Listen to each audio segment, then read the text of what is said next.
Morning teenage yake. Nde iyi ndi imodzi mwa nkhani zomwe zatokota kapena titizi kutokota pakali pano ku USA. Ndiye tengani chakumwa iyi khala yokwanira chakumwa 10 cheers. Uyu ndi Carly Craig.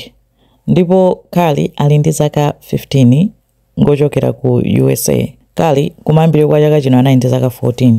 Amakhala ndi mai yake ndi a stepfather yake. Ndi mwana wanzeru ku skulu anachita kukhala student of the year. Chifukwa choti ni mwana wanzeru. Koma zimene anapanga zodabwitsa kwambiri. Anapezeka kuti pa tsiku ilili chaka chomwe chino anapezeka kuti amayi ake analowa nyumba ndi zinena mukuona video yake. Chifukwa choti nayo anali ndi ma CCTV nyumba. Amayi ake alowa nyumba kenako patatha kanthawi Carly analowaso nyumba ndi agalu awiri agalu kwawo.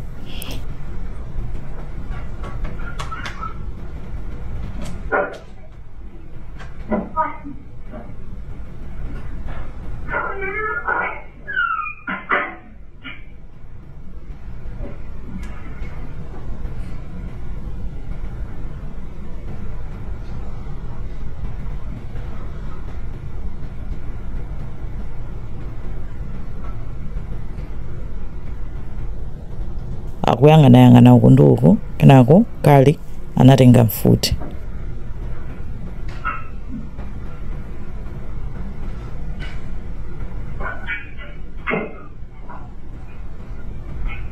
Anaibisa kumbuyo chifukwa choti adzwa kuti nyumba muli ma CCTV samafuna kuti ichambule muno wakeyo amaona la kuchenjera. Ndi analowera kunali amayi akeko anawombera katatu mmutu anapha amayi akewo. Anachoka penepo anathamanga kupita anatenga cellphone ya amayi ake ndi kuwalembera message a stepfather ake aja kuwauza kunena kuti honey what time will you come home, kupanga pretend ngati yeye ndi amayi ake wait kuti abambo abwere ku nyumba. Atatha pamenepo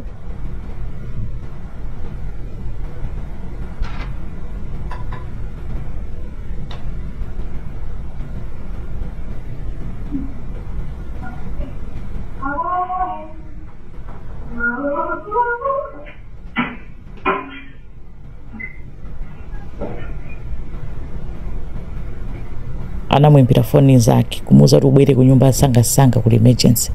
Nzake uja kuthamanga kubwera akuti tabwera uzaone ngati sunaone kuthupira munthu wokufa bwera uzaone.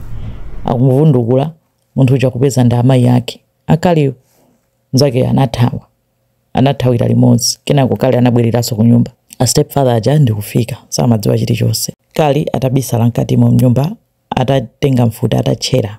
Abambo aja amene amazatsekula chitsekuta alowe nyumba anangozindikira awomberedwa. Chipolopolo chinawombera pa phewa koma anapezeka kuti kwinako anabisala.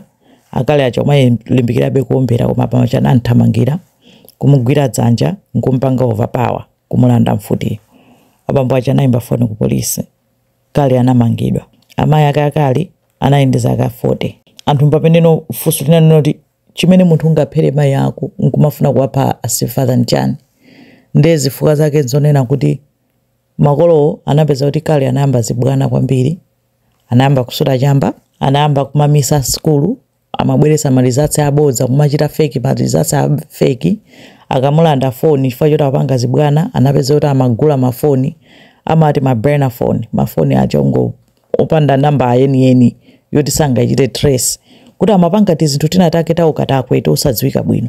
Ndi atamuzindikira kuna kuti kani ndizomwe ukupanga kaya kunali kuopa kuti ankalipira kaya atani mpamene anatani anachera kutenga mfuti ndi kuatani ndikuombera mayi ake kumafuna kuti aphesa a stepfather. Ndi anapezeka kuti anaona pamene pana CCTV ina analimbana nkuichosa mpaka anayichosadi koma samadziwa kuti panali CCTV iyi imene inamujambula papa. Iye amangodziwa imodzi yomwe anayichosa nkukatani ndikuipanga destroy. Nde Carly azengedwa mulandu apezeka ulakwa ampanga sentence to life in prison chifukwa chopha amayi ake. Zophera amayi ake zopanda pake kungokhala mwana oyipa basi kaya kufotokoza kuti chani.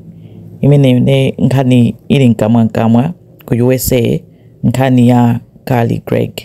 Zikomo kwambiri.